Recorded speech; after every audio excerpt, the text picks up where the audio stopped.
What's up everyone, it's Lovenji. Last episode we tackled one of my least favourite missions in the game. We're now going to wrap around full circle to one of my absolute favourites. Mission 6 is called Building Bridges, and it's a mission that really tried to be creative in what it asks you to do. It's also the first time you fight two tribes at once. As a kid I wouldn't do any other missions, I'd just play this one again and again and again, admittedly with the cheats on, and do all sorts of zany and creative stuff. With that said, let's jump right in.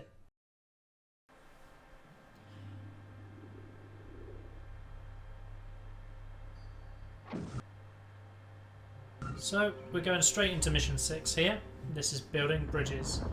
It does some very interesting things, and if you play it slowly it can be quite challenging. But years of playing only this mission has taught me to move quite quickly at the beginning. And it starts you off right next to the Vault of Knowledge for the Convert spell. You saw me use this in missions 4 and 5 to turn wild men into braves. It becomes a staple of the gameplay later on, as almost every mission begins with what we call the conversion period, in which you just run around converting wild men into braves. I would argue that this is the most important spell in the game, as it allows us to pull a lot of the rushes off that we use to kill opponents in the later stages. And I believe we do one in the very next stage.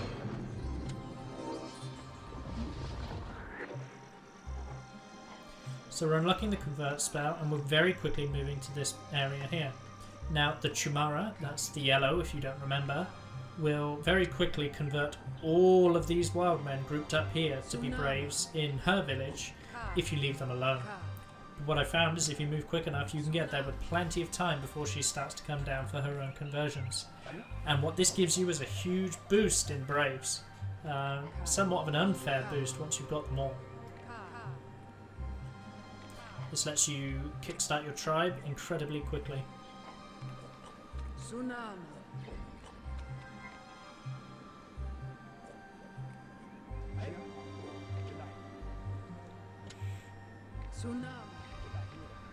So again, we're just converting wild men here, and at this point trying our very best to just keep things going, keep things continuing along. We want to build as many huts as we can, but our main goal is to reach that little totem that's got a warrior there. Now the game has you believe that that's the main goal and you should prioritise that above everything else. We don't do that. We first go and make sure that we have those wild men so that we have a decent population to grow our tribe. We then grab these guys and get them to pray. That will give us a swamp spell. Swamp is a deadly toxin that will kill up to 10 units instantly, friend or foe. And we're just collecting wild men. These two wild men are going to pray at that totem, and that's going to give us the Hypnotise spell. And it's with the Hypnotise spell that you reach that warrior. So there's lots to do at the start of this mission. You wouldn't believe that this is going to be 20 minutes long, even with a bit sped up. I do like to faff around. One of the reasons I don't use units as often as people would is because using units actually changes the way the AI will respond to you. Sometimes that's favourable, sometimes it's not. For example, particularly in the earlier missions, you can see her doing it already. Particularly in earlier missions, using followers to assist in your attacks while they provide support, they turn the enemy shaman into a bit of a spell slinger. Whereas if you go with just your shaman, she will try to kill you. I die a couple of times in this mission, in fact. But she's less aggressive with how she casts her spells. And more retaliatory. She'll retaliate when you cast a spell near her. So as always, I saw the opportunity to get a kill on the shaman. Knocking people into water is an instant kill, and that means we get some easy mana there from her. So we're just continuing to build up our tribe. We've actually still got way more braves than we should have at this point. I'm just trying to make sure that they're all putting themselves to work.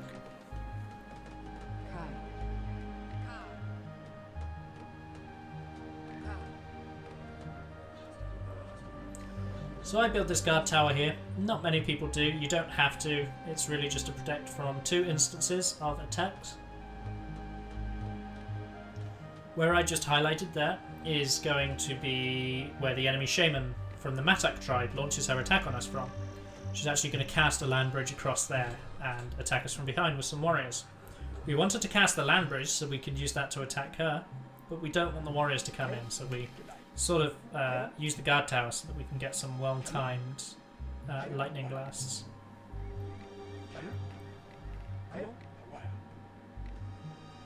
I trained some followers just to make sure we're ready in case we get attacked. I know the Chumara have 3 or 4 scripted attacks on this mission, and I'm just positioning the preachers to be able to cover for that now.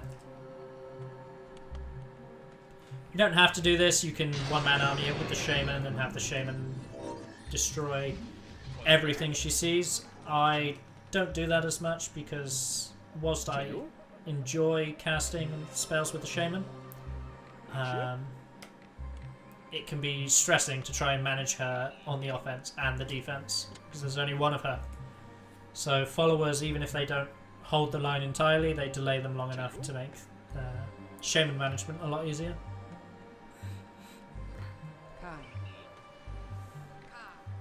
There's a number of missions later on where I will use the shaman entirely. So with the hypnotise spell we gain temporary control of this warrior. This was one of the attacks I was talking about. And the warrior can pray at that totem. Now this is what I meant in the introduction when I said the mission itself has a very cool mechanic. It wants you to pray at that totem so that it connects the 2 tribes, the green and the yellow, via a land bridge. And in theory, they then go to war with one another. I say it's a good idea, but not necessarily great in practice, because what actually happens is the way the land bridge is set, she kind of has to go through the yellow tribe, but not entirely. She's still just attacking you, but she's attacking you with the enemy shaman occasionally throwing bees at her. So whilst it plays with the concept of bringing the 2 into conflict, they don't really fight each other so much as they annoy each other trying to fight you. And of course, because it's the green going through the yellow tribe never actually has a problem.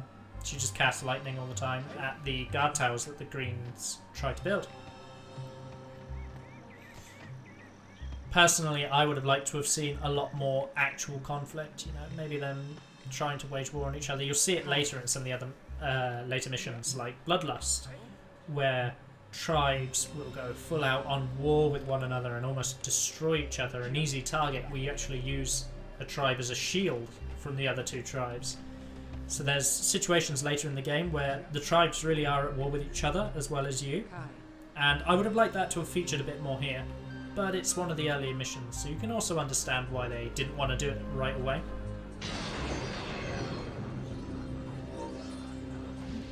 So we've got a couple of swamp spells now. Swamp spells continue to function as I've already described. They mark a square with Noxious Swamp. We're actually going to use that later on.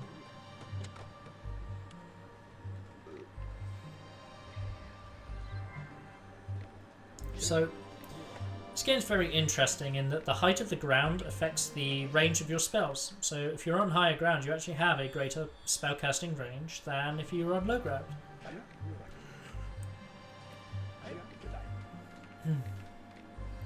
However, that said, when you are on high ground and you have a tower, that range is even further increased. So you can see I can get some ridiculous ranges with some of my spells, thanks to the use of guard tower on high ground. Fire warriors, which a unit will unlock in a couple of missions' time, also apply to this range benefit, so their fire attack will go further if they are on high ground, and putting them in guard towers makes it go even further still. So I'm using this overview. I use it a lot to manage my tribe, as it shows you how many braves are in huts for your own buildings only. But I also use it to monitor attacks. Each unit has its own symbol. Giant circle is shaman, tiny circle is brave. You've got diamonds, I believe, are warriors. There's a cross which represents a preacher, and a square which represents a fire warrior. You can use this to very accurately monitor the movements of the enemy, so you can see where the attacks are coming from. often before they attack, they actually group all their units together on one spot. So you can look at these sort of groupings as warnings that they're about to attack and prepare for them.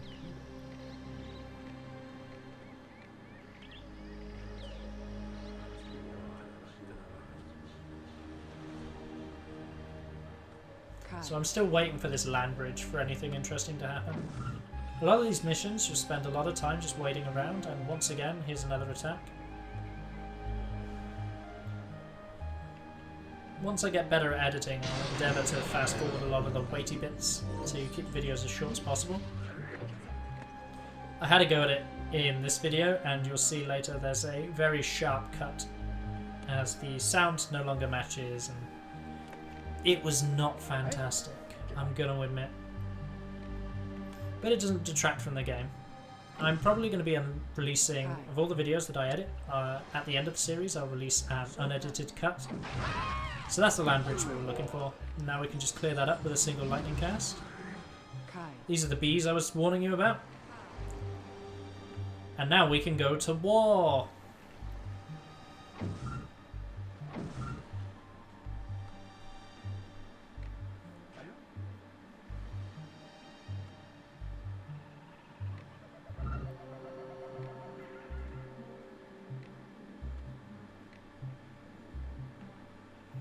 So by holding the control key you can create waypoints, like queue up multiple commands, and all I'm doing there is telling my braves to go get the wood and then bring it back to the village.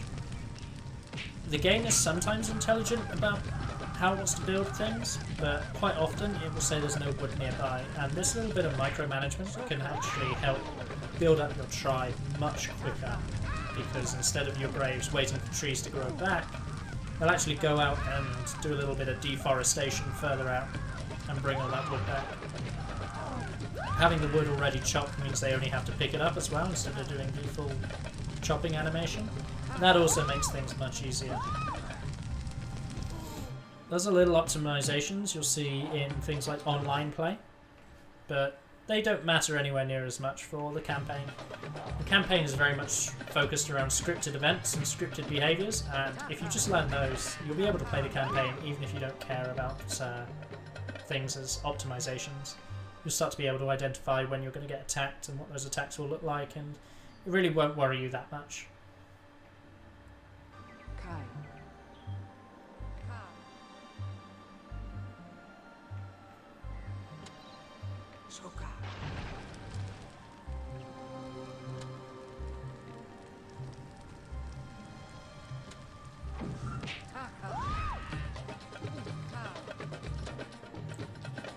So we're not that interested in her Vault of Knowledge. Her Vault of Knowledge is the land bridge spell. So I'm not endeavouring to try and pray to it. I'm trying to keep her dead though, because she will actually respond with a lightning spell. The lightning spell instantly kills anything it hits. I think I've talked about this before in a previous video. And it's the only real threat to the shaman, because as you can see we can just keep pinging the warriors away with fireballs. I never do it because I always think that one fireball will be enough. PS, one fireball is never enough. But you can hold control to keep the same spell selected. There's some very useful dancey tricks you can do by holding control and spamming spellcasts.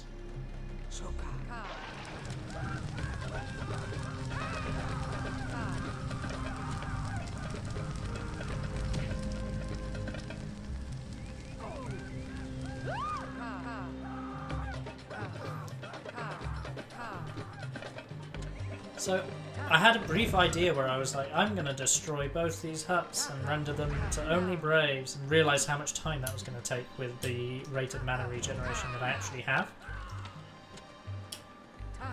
Oh yeah, by the way, Fireball does a minuscule amount of damage to buildings. If you hit a building with a Fireball enough times, you'll actually take a good stage health off of it, like you saw me do there. I don't know why it does that, and it takes a lot of Fireballs, but it's just an interesting little fact, I suppose.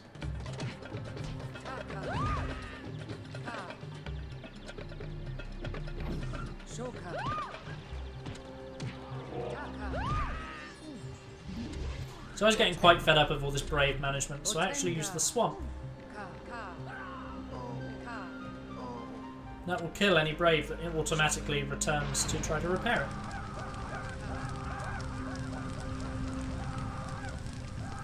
And then I return to their tribe to cause as much damage as I physically can, using the Hypnotise spell to gain control of some braves and start a brawl in the city square, as it were.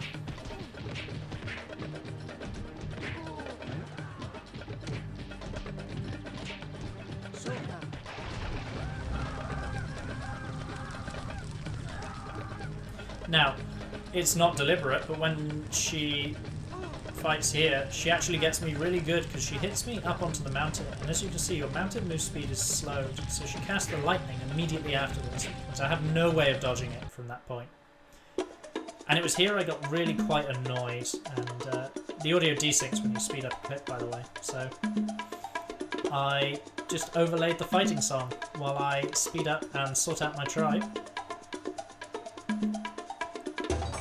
I was getting really quite impatient, so I'm trying to sort everything out, and in the interest of saving time I decided to speed this all up a little bit.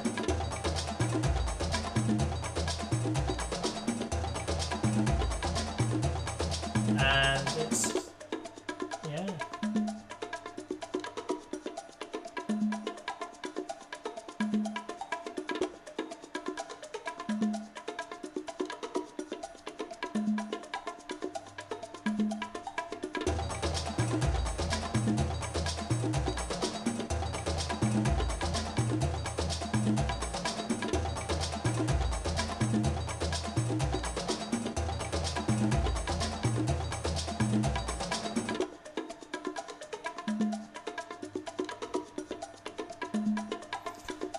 Through poor control, I actually lose control of my shaman a couple of times and end up dying. Just that's where the speed up ends, by the way.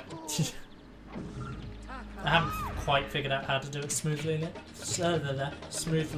yet.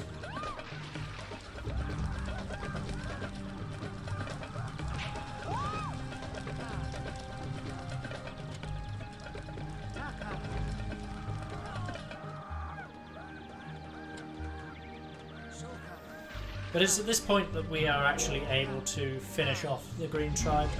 We just sort of run in, we take good control of a large number of braves and use them to kill the remaining brave populace. What you get when they enter desperation mode is you get like the worshipping, and all the followers will do a worship, like an order received worship, and then they'll just charge you with guns blazing.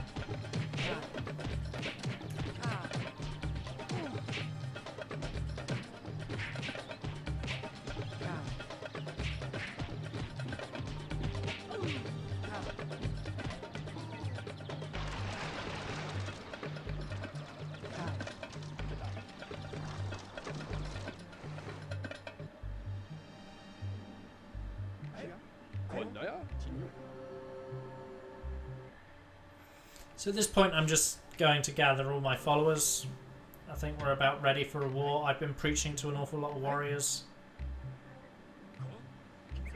And basically, as I explained in Mission 3, the preacher's whole purpose is to turn the enemy's followers against them. So I've actually prepared this great army of warriors. I only trained 6, but I've preached to the rest.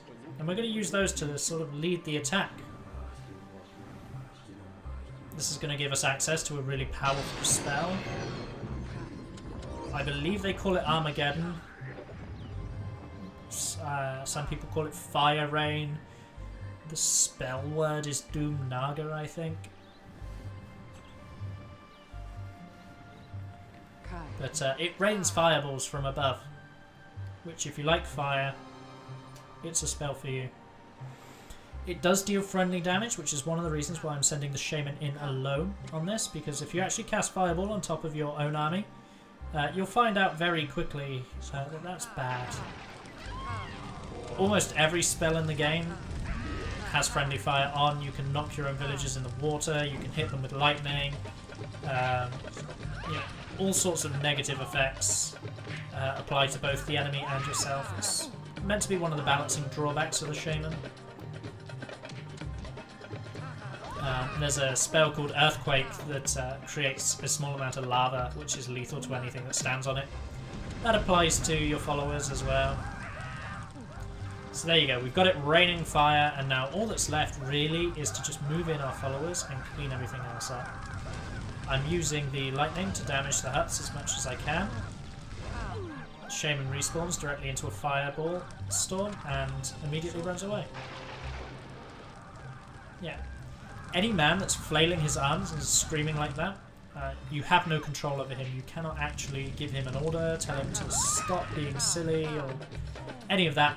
You have absolutely no control. The shaman doesn't run around with her arms flailing and screaming, but when she's running away from a fireball, you also have no control over her either.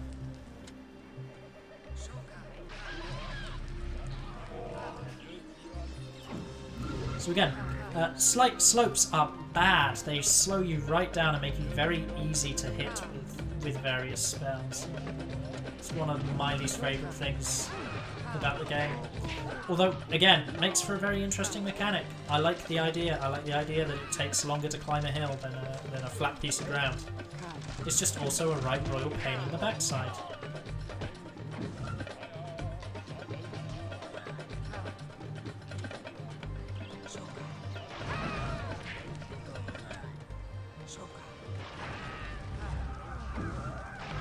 So all we're doing at this point is just trying to finish them off. But yeah, if you're stood in the enemy shaman's reincarnation state when she respawns, she scares everyone. It fills them with fear, despite them knowing that their own shaman is capable of doing that. When the enemy shaman does it, it fills them with absolute terror. And they want to do nothing but run away and scream. It also deals significant damage. As you can see, a lot of my warriors were actually very weakened from that. And much more susceptible to being killed.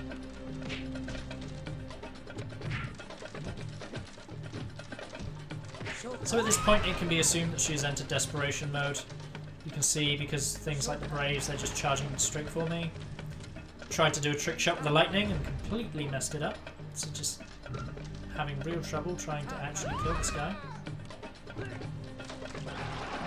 Nail him eventually with the fireball. And that brings us to the end of Mission 6.